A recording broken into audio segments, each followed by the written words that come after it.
All right, on today's episode of Locked On Avalanche, while the Avs won 4-1 over the Kings in their opener, looking back at the stats and some graphics doesn't paint a same picture. It's interesting. So let's take a look on a new episode of Locked On Avalanche coming at you.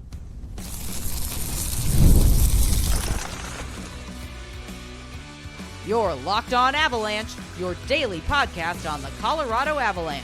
Part of the Locked On Podcast Network. Your team every day.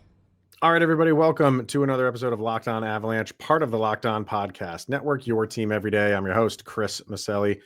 Joining me, as always, Mr. Zach Pearson. Thank you for tuning in and making this your first listen of the day. Always appreciate it. If you want to get in on the conversation, join our subtext. Link is in the show notes below. Chat with Zach and I one-on-one. We get your opinion, everything Avalanche related. Share it on this very podcast. We'll be getting predictions from our subtext crew on the Avs versus Mammoth on the Thursday night game, home opener at Ball Arena for the Avs. So get excited about that.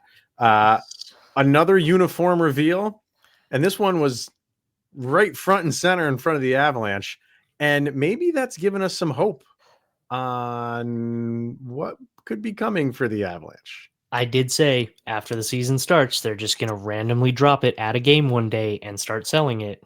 And so it's looking possible. Could this segment be coming to an end? Maybe. I don't know, but maybe. So we'll get to that.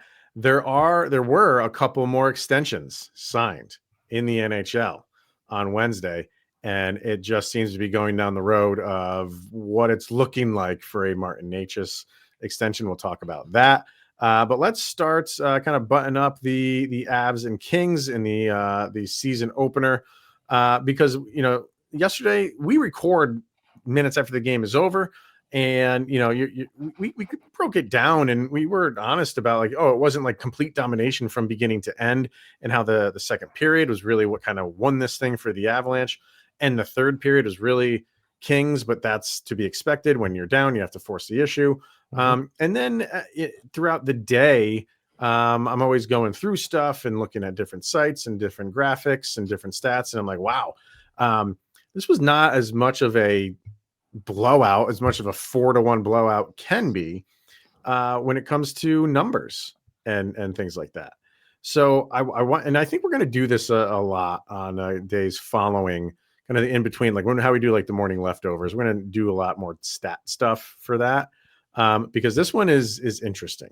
Yeah, it is. If you got comments on it, fire away. We'll start off with a lot of that stuff, but I was definitely taken aback because I 100% felt, and I've got my notes that I took throughout the game, and I'm like, okay, like Avs they're not controlling the game quite as much. And then all of a sudden it's, now I feel like the Avs are controlling the game. And then it's, they're maybe not controlling the game as much. But then we go back and we look into it, and it's actually the Avs never really controlled as much as I thought they did. Nothing really lines up making it look like the Avalanche just dominated the game from start to finish. And yeah, like what we've got up on the screen right now, if you're watching on YouTube, we've got some Corsi 4 numbers, some Fenwick 4 numbers for the Kings and the Avalanche. And you're looking at, especially in the third period, which again, like you said, to be expected, 76.9% Corsi 4 for the Kings, 23 for the Avs. And it's like, but the middle period where we really were like, the Avs took control. That second period is where they took control. It's a 42.5 for the Avs to a 57.5. And that's not the same level of domination that third was. And it's just really, actually that's in favor of the Kings. Sorry, I'm even thinking like the first period was in favor of the Avs. Right. And so none of those line up with exactly what it was. I think this is why I love analytics too, is because you get a good eye test, but then you can see underlying numbers that tell you whether or not your eyes are deceiving you. Sure. Because I thought the first period was mostly Kings until the Josh Manson hit. And then I thought the second period was all Avs, is just the impression that you get from watching. And this is 5-on-5. If we switch it over to all, it doesn't really change all that much. The numbers still kind of favor the Kings when it comes to Corsi percentage, Fenwick percentage. If you kind of move down the line here, Your scoring chance is 4 over here. And again, in that second, 9 for the Avs, 10 for the Kings. Yep. Your high danger chances. In the first, you had more for the Avalanche, and we were saying they picked it up more halfway through the first period. But again, your high danger chances in the second were even 3 to 3. Yeah. And here's your expected goal rate. Again, like look at that third period expected goal rate for the Kings, basically 80%. And yes, they looked like the team that was, I don't want to say in charge, but really kind of like, again, forcing the issue. But by that much is a little bit surprising to me. The third period did have a lot of penalties, which I think definitely benefited a lot. And you're going to have more expected goals for high danger chances when you have a 5-on-3 power play. And of course, they score on that. Or then 2 with the 6-on-4 afterwards. Like there's a lot of those things that I think factor in. It's just this one was a little eye-opening because it is crazy to go back and look at this and be like, okay, it was a dominating win on the score sheet and maybe not so much on almost anything else. And even on your heat map, that for the Kings, like I like what the Avalanche did. A lot of this is down low. Yeah. A lot of it. Like you have way out by the blue line, just some dots here. On the left-hand side, that's the goal. You see the G, that's where the Malinsky goal came from. But you go over to the Kings side. They got a lot of traffic in front of the net. A lot of this is lighter green, so that's just kind of maneuvering the puck around more or less. But at least you're getting movement. Where the Avs, it's kind of like you have dots out here. So again, it kind of just paints a picture of not as dominant. Yeah. I'll go to, we'll get rid of that. And this one's from over on Hockey Viz. That's your shot pressure. This is basically just who's controlling the puck more or less. And, the middle portion there is your second period. It's kind of even. Yeah. And look at that third period. That third period way over to the side of the Kings. Completely. And your first period leans, like we said, about halfway through, started leaning towards the average. So that kind of falls in line. But is it almost like fool's gold right here with what we're thinking of this second period? Things looked good and you scored goals. And I think that's where you connected when you needed to. Yep. If no goals came out of that, it would have been just a lot of, hey, we had some good possessions, but nothing to show for it. But you did. So in one aspect, it's like, okay, you're not dominating like we thought you did as far as like the analytics go. But even despite that, you put some goals in the net when you needed to. And that's the sign of a good team too. Finishing, right? I mean, that's a big thing in any sport. We'll talk about it ad nauseum. I feel like in any sport that you follow, you got to be able to finish. And sometimes even like that is a skill in and of itself, is just the ability to actually take over. The other thing that I will say is a lot of these numbers here, this makes me feel really good about Scott Wedgewood. Oh my goodness, does this make you feel even better about Wedgie's performance last night? Because if you're looking at this, what we just popped up now is what the expected goals worm. You're looking at that being really heavily tilted for the Kings through especially the third period, but very close to center and even some Kings favor in the first period. It just makes me feel great about Wedgie's performance. Yeah, because when you know that they're going to throw everything at you, he stood up for it. Yep. And this is big, like that increase for the Kings there, really from that third period on, like that's a big difference. This doesn't just like tilt in their way a little, just go that zero line. It doesn't just go over that a little bit because you knew that it would. You knew they were going to put more shots on goal. That's a high number right there for expected goals. And yeah, like you're saying, like he was up for it. The only thing they got by him was a 5-on-3. Yep. So you have to love that. Here's your hockey stat card. This kind of just shows, who had good games and bad games based on a lot of different metrics: team offense, team defense, individual offense, individual defense. Look who's at the top there. Martin Necas. First of all, the guys that you want at the top are at the top. Necas, Makar, Lehkonen, McKinnon, Taves. There's Sam Malinsky thrown in there, which is really nice. But when all these graphs are going towards the right, that's really good. When things are going towards the left, you struggled a little bit. So while the purple is team defense. So you had Necas, like all his offensive metrics are going to the right, goes to the left a little bit on the team defense, but not crazy individual far defense over. is still to the right a little bit too. A little bit, yes, yep. So really good. So that's weird to me. It's just like the individual stuff is good. So I think what it means is like this game was more evenly played than the score indicates. And that's hockey. That's the beauty of hockey, is because you can look at, I had, friends of mine who did not stay up for that game, or texting me in the morning and be like, wow, pretty dominating win. And I'm like, yeah, they looked great. And they did. But when you bring it back to this is the stuff that Jared Bednar will look at and be like, got to be better. Yeah. We need to be, I want all of these numbers and those graphs and those charts to be favoring us more than they are showing. Yeah, absolutely. And Um, there's plenty of things that can be cleaned up. There's always going to be things that can be cleaned up for sure. I mean, we even kind of touched a little bit on it last night. Like it felt nitpicky after, like in the moment of a 4-1 win, but it's important stuff to take a look at, right? Because if you don't pay attention to these types of things, I've got a buddy who does a lot of this analytics stuff, and he talks about it all the time. He's like, yeah, look, if just because somebody's right, like you can have a goaltender on a hot hand for a while, but if his underlying numbers are still showing the same, like that it is, or this is his career average, this is what he's looked like forever, he's going to drop back off. And same goes for the flip side. I mean, I think if I'm a Kings fan, I'm feeling pretty good about this too, because yeah, you did lose and not in great fashion, but it does show that you guys still played well. So Kings fans have got to feel, not that there's moral victories, you still didn't come away with any points, but it does help. And this is maybe my favorite. I love the deserve to win a meter. Deserve to win a meter over at Money Puck. Some people absolutely hate it. I think it's awesome. And again, I've mentioned this many times on the show, but it simulates 1,000 game simulations with average goaltending.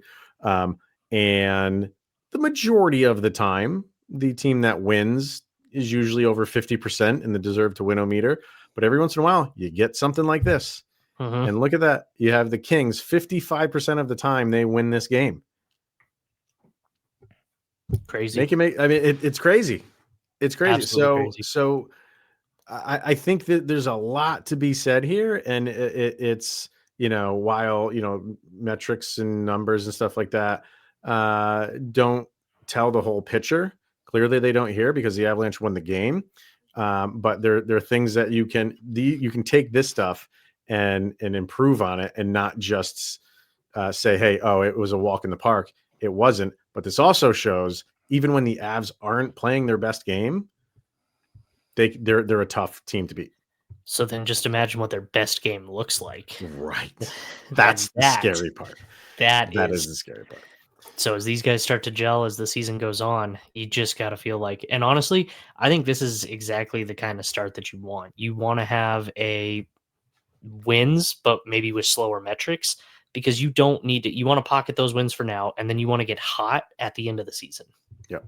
And if they can do that, pocket and bank some wins today, and then get hot in March and April, whoo boy, that's going to be a force. You're 100% right. Yeah. If you can find ways to win in the beginning of a season where all teams are trying to figure it out in every sport, right? Yeah. The beginning of the season is where you're kind of like shaking the rust off. And if you can, find ways to have a solid record. And then once you do start figuring it out and a lot of these numbers start leaning all towards you, that's exactly what you want. Well, and the last thing I'll say on this before we get to the next spot is I feel like the last 2-3 seasons, those numbers have been in the Avs favors for a lot of times without getting the wins. And so it speaks to goaltending, but it speaks to finishing as well, which is just, it's such a better feeling to be in, because it's so nice knowing like, oh, we put Wedgewood in because Blackwood's injured, and we're not worried at well, all. how many times have we seen the Avalanche kind of like blowing third period leads? Yep. And now, they put their best effort in and you were able to stop it. And it wasn't, you came out on the winning side. So, and that feels a lot better. So, yeah. Third period, surrendering 2-3 goal leads in third period is the worst feeling ever. It's happened a lot. It's happened a lot recently. So let's put an end to that. All right. Couple of extensions that were signed on Wednesday. Again, all of these extensions and signings have implications for the Colorado Avalanche. So let's get our first break in, and we will talk about that coming up next. Let's hear from FanDuel. The NFL season is here, and FanDuel has an offer that you don't want to miss. And right now, new customers can bet just $5 and get $300 in bonus bets if you win. That's right. Pick a bet. The Denver Broncos, I'm assuming. Especially this week, put down $5, and if it hits, you'll unlock $300 in bonus bets to use across the app. So what are you waiting for? Visit FanDuel.com right now to download the FanDuel app today. Get started with that $5 bet on the Denver Broncos playing the New York Jets. Money in the bank. Money in the bank. I hope. It will be. We have a lot to answer for if it's not. All right. 2 extensions signed on Wednesday. Big numbers for big players, both 8-year deals. One was Jack Eichel staying in Vegas. He signs for 13.5 AAV. The other in Winnipeg, Kyle Connor signs an 8-year deal, $12 million AAV. Both excellent players. Kyle Connor, in my opinion, is one of the most underrated players in the league. Yeah. So I think Winnipeg, knows what they have in him, and they paid him like it. So he's getting 12, Eichel 13.5. This all comes back to right away, Martin Necas. The Makar one I don't want to talk about too much because we still have a year for that, and we know where the Avalanche are going to go for that. We know that he's can make a mint if he wants to. I was going to say blank check.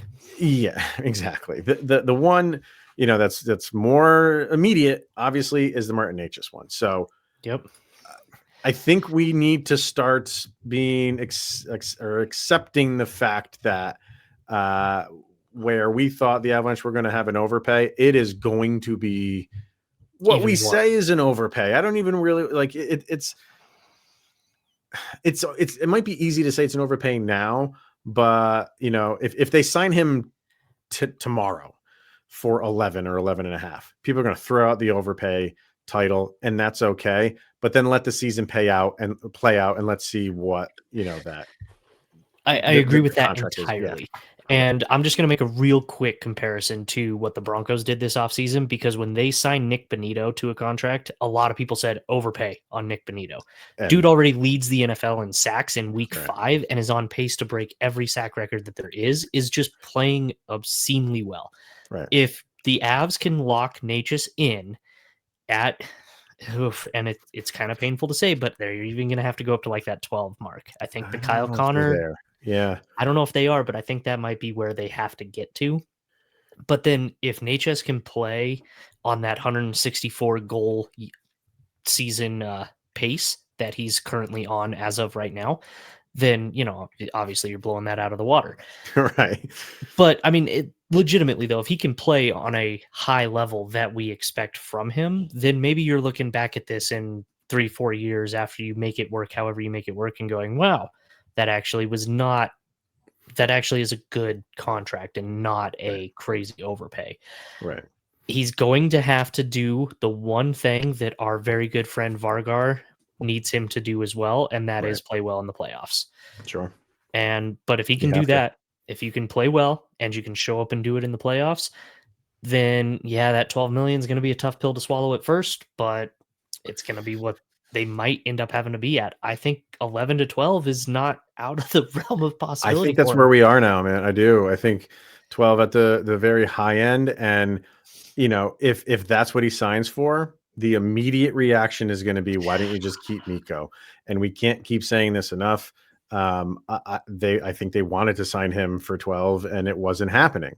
But it's just a different ball game because the cap is continuing to go up. If Mikko and Necas were kind of their contracts were the same, where they were aligned in terms of when they were both running out, Mikko would be signing more than Martin Necas would be. Probably. And the only reason that Necas is where he is and sitting in a potentially getting Mikko money is because the cap has gone up a little bit. It's not that we're saying like he's at the level of Mikko Rantanen. It's just he's benefiting from the cap going up. Yeah. So with these numbers that are getting thrown out, it's tough to say that Martin Necas is on the level of Mikko Rantanen or Kyle Connor. Yeah. He's not. He's a step down from that, which is not bad. No, it's not bad. Like we've seen what he can do. He's an excellent player, and I think everybody wants to draw this line of, oh my God, like you're going to give him Mikko Rantanen money when you traded Mikko Rantanen. That's so easy just to say it that way as a blanket statement and not really dive into like the difference in those contracts and when they were signed. So, but I think we're going there. I think that's where he sits, is in that 11-12 range. So I'll say this now, like if they are able to somehow, some way lock him in for less than 11 million, that's a win. Yeah. With how these contracts are being thrown out there. I was in the 10 to 10.5, and I was saying like, hey, I think they're going to overpay by 500,000 at 10.5. Now, if they get him at 10.5, I'm thinking that's a steal. Yeah, that is a steal. So, and on top of all of that, how crazy is this Kaprizov contract looking now too? I know that just it makes the Wild look so. Oh man, interesting. We'll just say interesting. I don't want to bash the Wild too much right now. The last thought I have on this though is, and I'm going to touch wood on this one. Knock on the wood. If for some reason Necas does not work out the way that you want him to, and you pay him the 12 million, then it doesn't matter if he did everything else right from here for the next 3 years. Chris MacFarland's in a crazy hot seat at that point. And he would have to like hit everything, I feel like, exactly right. Because if you pay what the Mikko Rantanen contract in Dallas is for a player who does not perform to what you expect him to, that's going to just look. And again, even if he's starting to do everything else exactly perfectly with no criticism warranted whatsoever, that's going to haunt him. So I think you've got to get that contract signed, and Necas can and will play to the level that I expect him to. I still am fully optimistic in this. That's the scariest situation for me, is Mikko Rantanen blows up on the same contract that Necas has and Necas does not. And then you're all of a sudden in a crazy twilight zone. So do you think that because of that, maybe the Avalanche are having that mindset of, look, like he's a young guy. He's 26 years old, right? And has had good moments, has not performed in the postseason yet, but he is 26 years old. So give the guy some time. Do you kind of feel that maybe they don't go the route of an 8-year max contract because of that, and give him a 4 or 5-year contract and say like, hey, like let's play this out. Let's see how it works out.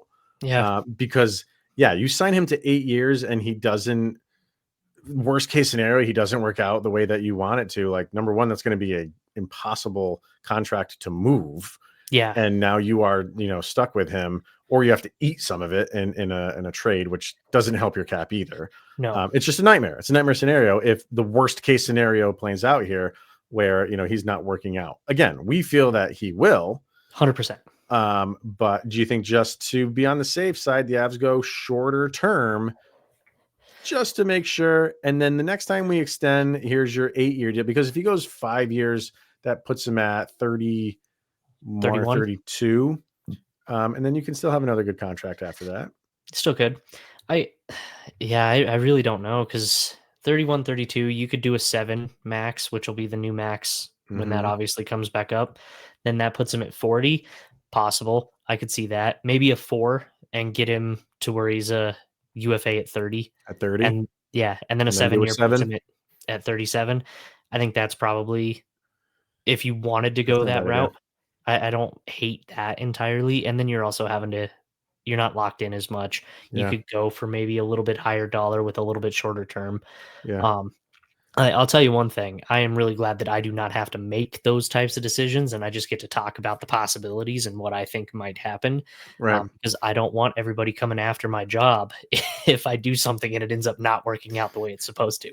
Exactly. Yeah. And that's what people want with Chris McFarland. So, they're chomping at the bit for something to go wrong. There is a lot of people just waiting for the announcement of $12 million per year. Yeah. And then they are ready to pounce on, why didn't you pay Mikko that? And if you're saying that, you don't know the whole story. You don't, but also nobody really knows the whole story. We still don't have all the information. So it's hard for me to tell them that they're entirely wrong for that opinion, because I don't think they are entirely wrong. I just think that there's a lot more information that we don't have, which would paint everybody in a much better light. I think it also probably ended up painting Mikko in a better light too, because he got a lot of flack for not re-signing with the Avs for a little bit as well. So, well, we'll never know. It might. I mean, if and I said this before on an episode, like, if what the Avs would have to do, and they won't, but they'd have to come out and say, this is what Mikko rented and wanted. Yep. And kind of throw him under the bus. So it might not paint him in a good light, because it might not. He would look a little bit greedy. But the longer that they don't come out and say that, and say like, hey, this is what he wanted, people are going to have the mindset of, well, he signed for 12 in Dallas, so therefore that's what I feel like he was willing to take. And the Avs were not putting that up for him. Yep. So that's where we are. It's going to be a never-ending soap opera. It never will end. It will never end. Never end. So, all right, get our last break in. Another uniform reveal that is not the Colorado. I feel like this is like a daily show, like a reoccurring segment, and we should have graphics for it and everything, of like another uniform reveal that is not the Colorado Avalanche. Yeah. So we'll get our last break in and we'll talk about this one. But this one is interesting. Yeah. It's interesting. On top of just what the jersey looks like, it's interesting. So let's talk about that next. All right. So if you watch the Avalanche and Kings opener, and I'm sure, obviously, if you're listening to this, chances are you did, you saw that the Los Angeles Kings came out in new uniforms. And if you don't really follow them, because that's not your team, those were not announced at any point before they were skating out on the ice. It was like a surprise album drop, right? And these things, they as they were announcing the team, they came out in these uniforms. And at first, remember, like, we did like the practice jerseys. Yeah. And they've done away with them. So I was a little bit confused. I'm like, are they wearing just like practice jerseys? But no, they can't do that anymore. What are these things? They're new uniforms. First of all, there they are. If you're watching on YouTube, pretty solid uniforms. So it's just a lot of just, their signature black and silver, black and gray. They have the crown as like the main logo, but the crown is not that purple and yellow Lakers colored one. It's black and silver. And then the buckets are like matte finished, which I really liked. I prefer it to the chrome, because the chrome was brutal and just like the bad. chrome? No, I couldn't stand it. I said I prefer this to the chrome, but I'm still not a huge fan. This is Raiders, and I just can't get behind it. Because it's Raider colors? It's the Raiders. It just looked like we were playing the Raiders on ice last night. I for some reason, I never connect the Kings and the Raiders. Just because I've never hated the Kings, growing up. Yeah. Gretzky was on the Kings, and you were a kid, you loved Gretzky, and therefore you rooted for the Kings. All of that is fair. Yeah. And I don't have a problem with the LA Kings. I just can't get behind this uniform. I just can't. Okay. I can understand that. It's not my favorite. I feel like it's very kind of like bland. Yeah. But I think like the silver parts they're almost like sparkly. Glittery. Yeah. Which was weird. A little bit weird, but overall, I don't hate them. I don't love them. I thought they were okay. Yeah, that's fair. But just the fact that they did this the way they did it Does it give you hope that that's what the Avalanche are going to do? Maybe tonight. No. Only because I'm not getting my hopes up. I just because can't Sidney do it Crosby's anymore. not in the area. Is that Exactly? Is that He hasn't flown out here yet. I haven't heard anything about his private jet coming into town, so I don't think it's going to happen. And I still don't know where they'd host the outdoor game, so I don't think it's happening. No, I don't. I want to not hope for it. And I kind of want to not hope for it now just because the Kings already did it and everyone's going to say, oh, the Avs are just copying the Kings. Avs might have had this idea for 2 years and been like, oh, this is when we'll get to do this jersey and this is how we're going to do it. And the Kings might have also been working on it for 2 years. And it just so happens that the Kings played the Avs in LA before the Avs get their home game, right? Which would just make it look like we're copycats, even if we're absolutely not. So that's a little disappointing to me, but I would still very much. It'd be so cool to watch them skate out in the new helmets with the new jerseys. It just would be so great. You're right. I wonder if the Avs had some sort of plan, or I'm sure they do. These things are planned years in advance. Have to be, yeah. They are. They definitely are. Because I remember when they switched over from Adidas to FanDuel. They were like, we're not doing any new uniforms for any new thirds or anything like that for the first year, with the exception of the Ducks and there was one other team, because those were in the works 2 years earlier. Oh no, that's what I mean by has to be, is the league is like, no, you have to have these things like planned out. You don't get to just change the uniform. So this is all, well planned out. But we don't think it's well planned out because we don't know anything about it. Right. Well, and I don't know. I mean, if this was the Avs plan and they were going to do it, and then you open up your season in LA where they do exactly what you were planning to do, that's kind of like having a couple of hot takes for the season and having your co-host take them all from you before you have the opportunity to say them. Did that happen? I don't. Just a hypothetical. Just a random hypothetical you're throwing out there. Oh my god! Exactly. Brilliant. We'll see. It would be exciting, but I thank the Kings for keeping my hopes up of something happening like that. True. So it just proved that it doesn't have to be a video where you can't see the uniform and then it's released the next day. It doesn't have to be that. You can be the whole look at it instantly. It can happen that way. Yep. So we'll see if the Avs. I don't want to say take a trick out of the Kings, because again they were probably planning it too if they're going that route. But it just gave me hope that hey, it can still happen in any way. Hopefully this way.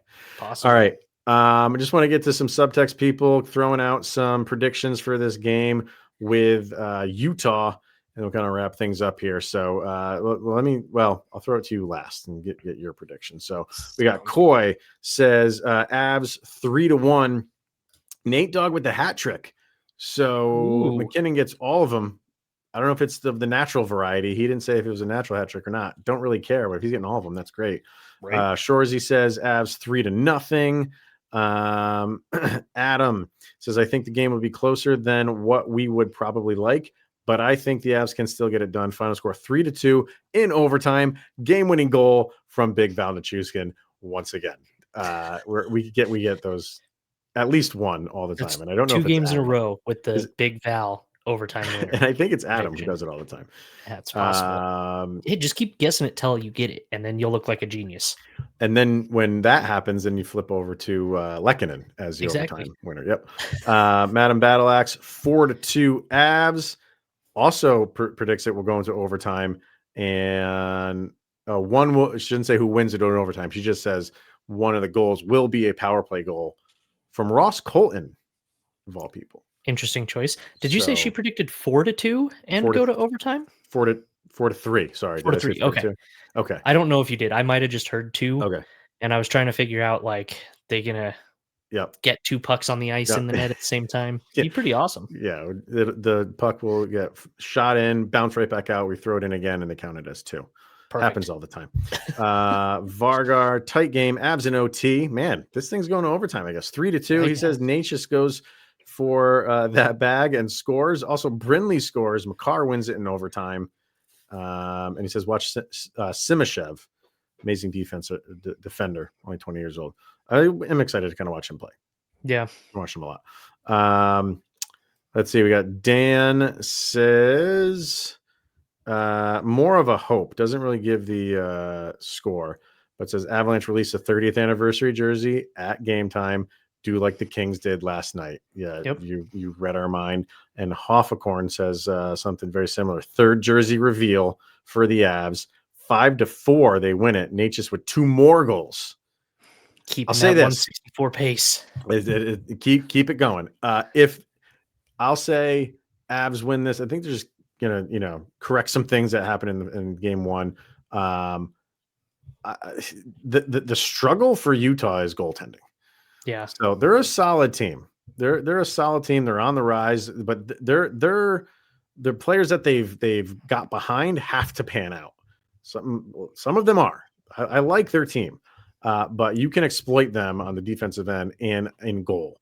And when you have a team like the Avalanche that can score, they could put up 5 on this team. I really think they could. So I'm going to say a 5-3 game. If they reveal the Nordiques jerseys, that's good for an extra goal. That's 6-3. I'll throw it out there. All right. What do you think? I do like the idea of if they skate out in the Nordique throwback that they get the extra goal. Sure. So I'm gonna go with I'm gonna take it from you. They're gonna get the touchdown. The Nordique's jersey is the extra point. They're gonna put up 7. Oh, they're gonna have a 7-goal game. But I think that whoever's in net's gonna let up 3. So I'm gonna go with a 7-3. And those 3 goals will probably come like later in the third period again, where you're very, very pumped about a 7-0 game. And then it just sort of is like, oh, there's 3, probably on a 5-on-3 from a dumb penalty. Right. Something like that. But right. I think I agree, because goaltending is the big thing as I'm looking at it. They're not bad, but they're not great. Right. And this is a team that knows how to put it past good goaltenders. And so I definitely think this is the opportunity to go out there and put your foot on the gas, show exactly what you're capable of. Agreed. And I'll say this too, if they do come out in Nordiques uniforms, one of those goals will happen in the first 90 seconds. Ooh, all right. I'll throw that one out there too. Ball arena will home ice. Oh yeah. I mean, it will be opening. Crazy. Come on. You're already crazy. They get to see Landy again. Home opener, you come out in brand new Nordiques uniforms, 90 seconds in, you're scoring easy. Yeah. And especially when you score that fast, the Avs are really good at scoring quick after that. So no, it's going to happen. Yep. All right. Well, however it breaks down, we will be talking about it on tomorrow's episode. So make sure to tune into that one. But for this one, thank you for tuning in and making it your first listen of the day. Always appreciated. For Mr. Zach Pearson, I am Chris Maselli. This is the Locked On Avalanche podcast. We'll see you guys tomorrow, where, of course, you will have made it through another 24 hours where Sidney Crosby's that much closer to being with the Colorado Avalanche.